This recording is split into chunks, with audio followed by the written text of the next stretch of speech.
বিয়ের পর মেয়েদের সাথে এইসব ঘটনা ঘটলে সেই মেয়েটা পরকীয়া করতে বাধ্য হবেই। হবেই।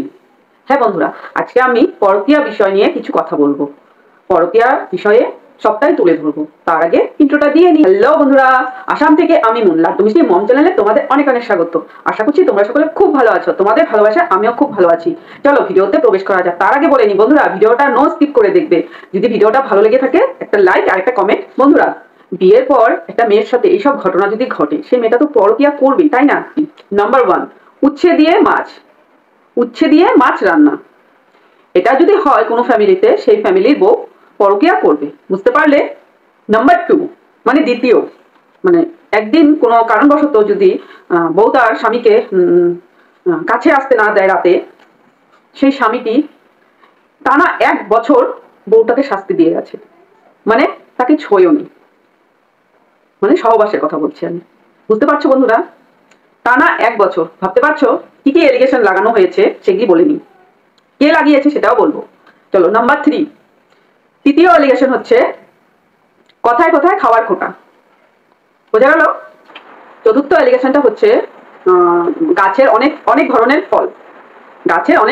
ফল, জমিতে চাষ করা অনেক ধরনের শস্য, শাক সবজি, এইসব বাড়ির বউয়ের কোনো অধিকার, মানে বাপের বাড়িতে সে পাঠাতে পারে না।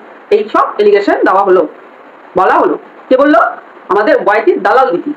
হ্যাঁ বন্ধুরা, ওয়াইটির দালাল দিদি এইসব এলিগেশন সন্দীপকে লাগালো।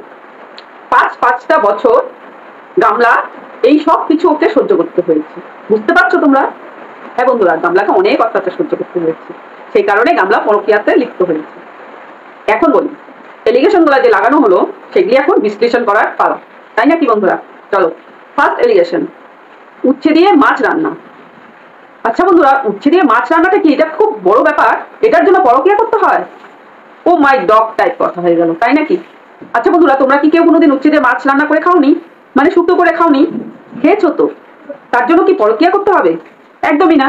সেকেন্ড এলিগেশন কি দিল? যে গামলা একদিন সন্দীপকে তার কাছে আসতে দেয়নি বলে সন্দীপ টানা 1 বছর ওকে ছয়নি, মানে সহবাস করেনি। এটা হতে পারে? এটা সম্ভব? তা আবার সদ্য বিয়ে হয়েছে। দালাল কি বললো? যে ওর তো কম বয়স ছিল, লজ্জাতে ভয়ে কাউকে কিছু বলতে পারেনি। লজ্জা ছিল ওর ভিতরে, ভয় ছিল। যদি লজ্জায় থেকে থাকে তাহলে বিয়ের আগে 5 দিন কি করে সন্দীপদের বাড়ি রাত কাটিয়ে গেছে? কথা বলবি, ভালো করে বলবি। বুঝতে পারলি দালাল? দালালি খেয়ে বসে আছিস তো এই ধরনের কথা বলবি না, কি বলবি বল? টানা 1 বছর। আর কি বললো? যে সন্দীপের কোনো শারীরিক অক্ষমতা আছে, না হলে এরকমটা হতে পারে না। আচ্ছা বন্ধুরা, যদি সন্দীপের কোনো শারীরিক অক্ষমতা থেকেও থাকে তাহলে কিষাণু হলো কিভাবে? সেটা তো ভাবার বিষয়, তাই নাকি? ভাবার বিষয় তো। সে গামলার একা প্রচেষ্টা তো আর কিষাণু হয়নি, সেখানে তো সন্দীপও তো সমান ভাগ নিয়েছে, তাই না? স্বামী স্ত্রী দুজনের সমান মিলনেই তো বাচ্চাটা হয়েছে, অত সুন্দর ফুটফুটে বাচ্চাটা হয়েছে। গামলার একা প্রচেষ্টা তো তার হয়নি। তাহলে এতেই তো তুই ধরা পড়ে গেলি যে সন্দীপের শারীরিক অক্ষমতা আছে। বললি যে হলো টানা 1 বছর। আচ্ছা বন্ধুরা, আমি যদি বেশি ভুল না হই, ওদের বিয়ের 1 থেকে 1.5 বছরের মধ্যে কিষাণু হয়েছে। তাহলে হলো কিভাবে? কিষাণু হলো কিভাবে? থার্ড এলিগেশন কি দিল? যে কথায় কথায় গামলাকে খাবার খোটা দেওয়া হতো শ্বশুর বাড়ি থেকে, তাই বললো তো। আচ্ছা বন্ধুরা, একটা বাড়ির বউ যদি সারাদিন কোনো কাজ নেই বাজ নেই, শুধু খাই করে, খাওয়াতেই মত্ত হয়ে থাকে, তাহলে কি বলবে না? বলবে তো। আচ্ছা বন্ধুরা, একজন জন্মদাত্রী মাও তো বলে থাকে, তাই না? তাই নাকি? যে সারাদিন শুধু কোনো কাজ নেই বাজ নেই, শুধু খাই করিস, এত কিসের খাই আসে রে? বলে না? বলে তো। তাতে দোষ নেই, কিন্তু শাশুড়ি মা বললেই দোষ, আর সেই কারণেই তাকে পরকীয়া করতে হবে। এটা একটা রিজন হলো পরকীয়া করার। চতুর্থ রিজন, যেটা 4th রিজন, লাস্ট, সেই রিজনটা কি দিল? যে সন্দীপদের বাড়িতে সন্দীপের ভিডিওতে আমরা দেখেছি সন্দীপদের অনেক ধরনের ফলের গাছ আছে। হ্যাঁ আছে, ফলের গাছ আছে, ওদের জমিতে চাষবাস হয়, অনেক ধরনের শস্য ফলন হয়, শাকসবজিও হয়, ওদের অনেক কিছু কিনতে হয় না। তাহলে গামলা যখন 5টা বছর ওখানে ছিল, শ্বশুর বাড়িতে ছিল, ও তো খেয়েছে, খায়নি নাকি? খেয়েছে তো। তাহলে এখানে বাপের বাড়িতে দেয়নি, সেটা অ্যালিগেশন কেন আসে? ও তো খেয়েছে, বাপের বাড়ি পাঠানো কি হলো?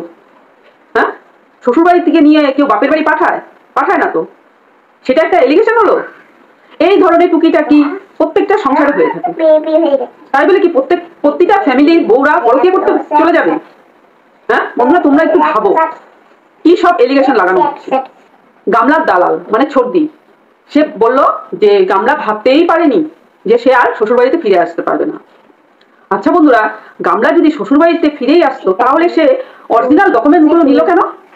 সে যদি শ্বশুরবাড়িতে ফিরেই আসা হতো, সে ওই কাগজগুলো নিয়ে বেরোলো কেন? শুধু তো কাগজ নেয়নি, পাসবুক নিয়েছে, কাপড় চোপড় নিয়েছে, সোনার গয়না নিয়েছে, সব নিয়েছে। নেয়নি শুধু কি তার 3 বছরের ছোট্ট শিশুটিকে, সেটাকে নিতেই ভুলে গেছে। আর দালাল বলছে ও ফিরে আসতে চেয়েছিল, ফিরে আসার জন্য চলে গেছিল কাগজপত্র সবকিছু নিয়ে। ওটাকে ফেরার বলে? বাজে মহিলা কোথাকার, যেমন দালাল তেমন তার মালকিন, একদম বনছে ভালো। হ্যাঁ বন্ধুরা, গামলা যখন শ্বশুরবাড়ি থেকে চলে যাচ্ছিল, কিষাণু তখন বারান্দায় বসে মোবাইল দেখছিল। কিন্তু দেখো, গামলা সবকিছু নেওয়ার কথা মনে আছে, অথচ শিশু মানে ওই 3 বছরের শিশুটিকে নেওয়ার কথা ভুলে গেছে। ভাবতে পারছো ও কেমন মা? ওর একবারও মনে হয়নি যে আমি আমার সন্তানটিকে ছেড়ে যাচ্ছি, কিভাবে থাকবো। গামলা বাচ্চা বলো আর সংসার বলো, কোনোটাই ওর ভালো লাগে না, কোনোটাই ওর ভালো লাগে না। ও শুধু কি চেয়েছিল, এটা এখন চলছে ওর সাথে, ও শুধু এটাই চেয়েছিল যে ঘুরে ঘুরে পাখির মতন উড়ে উড়ে বেড়াবে, ঘাটে ঘাটে জল খাবে, এই সবই চেয়েছিল, যেটা ও সন্দীপদের বাড়িতে করতে পারেনি। আর সেই কারণেই এই সব থার্ড ক্লাস রিজন দেখিয়ে ও বেরিয়ে এসেছে। হ্যাঁ বন্ধুরা, এই সব থার্ড ক্লাস রিজন দেখিয়ে বেরিয়ে এসেছে। গামলার সাথে এই সব রিজন হয়েছে, তুই বললি, সেই কারণে গামলার পিছনে গিয়ে তুই দাঁড়িয়েছিস, গামলার হাতটা ধরেছিস, তাই তো? আচ্ছা, তাই যদি হয়, মন্দিরা কি হয়েছিল? মন্দিরাকে কেন হাত ধরেছিলি সেটা একবার বল। বল, মন্দিরা বলেছিল উচ্ছে দিয়ে মাছের ঝোল, খাবার খোটা, এইসব শ্বশুরবাড়ির লোক ওকে করেছিল, শাকসবজি শস্য কিছু বাপের বাড়িতে পাঠাতে পারেনি, সেই কারণে পরকীয়া করেছিল, বলতে পারবি? কই, মন্দিরা তো এইসব বলেনি যে আমার সাথেও এইসব হয়েছে। তাহলে মন্দিরাকে তুই সাপোর্ট কেন করেছিস সেটা বল। বন্ধুরা, মন্দিরা যতই খারাপ হোক, তবুও একটা কথা বলতে বাধ্য হচ্ছি আজকে, মন্দিরা যেখানেই যখন গেছে সেখানেই ওর মেয়েকে সাথে করে নিয়ে গেছে, মেয়েকে ফেলে রেখে যায়নি, একা একা চলে যায়নি, যেখানে যেখানে গেছে সেখানে সেখানে ওর মেয়েকে সাথে করে নিয়ে গেছে। কিন্তু গামলা কি করলো? তার পুরো উল্টোটা করলো। দালাল যেসব রিজনগুলো দেখালো, সেসব রিজন তো প্রত্যেকটা ফ্যামিলিতে ছোটখাটো হয়েই থাকে, কিছু না কিছু হয়েই থাকে। তাহলে তো প্রত্যেকটা ফ্যামিলির বউরাই পরকীয়া করবে, তাই না? পরকীয়া করবে। দালালকে না জুতো পেটা করা উচিত, একদম জুতো পেটা করা উচিত। বদমাশ পাজি মহিলা একটা, পরকীয়াকে সাপোর্ট করে, আবার বড় বড় কথা বলে। নিজে পরকীয়া করে, তো নিজে পরকীয়া করে দেখেই তো ওই যে যারা যারা পরকীয়া করছে তাদেরকে উস্কিয়ে দিচ্ছে। ঠিক আছে বন্ধুরা, মেনে নিলাম গামলার সাথে সন্দীপদের বাড়ির লোকেরা খুব খারাপ ব্যবহার করতো, খুব একটা ভালো ব্যবহার করেনি, ঠিক আছে, মানছি। স্বামী স্ত্রী অমিল থাকতেই পারে, ঠিক আছে, কেউ দুজনই আলাদা থাকতেই পারে, নিজের নিজের মতন করে বাঁচার অধিকার সবারই আছে, ঠিক আছে। চলে আসতো, সিঙ্গেল মাদার হিসাবে থাকতো, বাবার বাড়িতেই থাকতে পারতো না? সিঙ্গেল মাদার হিসাবে থাকতে পারতো, কিছুদিন অপেক্ষা করতে পারতো। যখন দেখতো যে ওদের মধ্যে ডিভোর্স হয়ে গেল, নতুন বিয়ে করে নতুন সংসার পেতে নিতেই পারতো। তাহলে এইসব কিছু হতো ওয়াইটিতে, এত কাটাছেঁড়া হতো না। আর একটা চুপে চাপে গোপনে বিয়ে করবে, সেই অবৈধ শ্বশুর বাড়িতে গিয়ে রাত কাটাবে, তবে কেউ কিছু বলতে পারবে না। কি সুন্দর! তুই যে পরকীয়ার দালাল, নিজেও পরকীয়া করিস আর যারা পরকীয়া করে তাদের দালালি করিস। তুই কি হলি? তুই যে দালালি করছিস প্রত্যেকটা ভিডিওতে বোঝা যাচ্ছে, বুঝতে পারছিস তুই কোন লেভেলে চলে গেছিস। বন্ধুরা, ভিডিওটি আমি এখানেই রাখছি, তোমরা ভালো থাকবে, সুস্থ থাকবে। আর ভিডিওটার মধ্যে যদি কোনো ভুল হয়ে থাকে তাহলে তোমরা কমেন্ট বক্সে আমাকে জানিও, কেমন?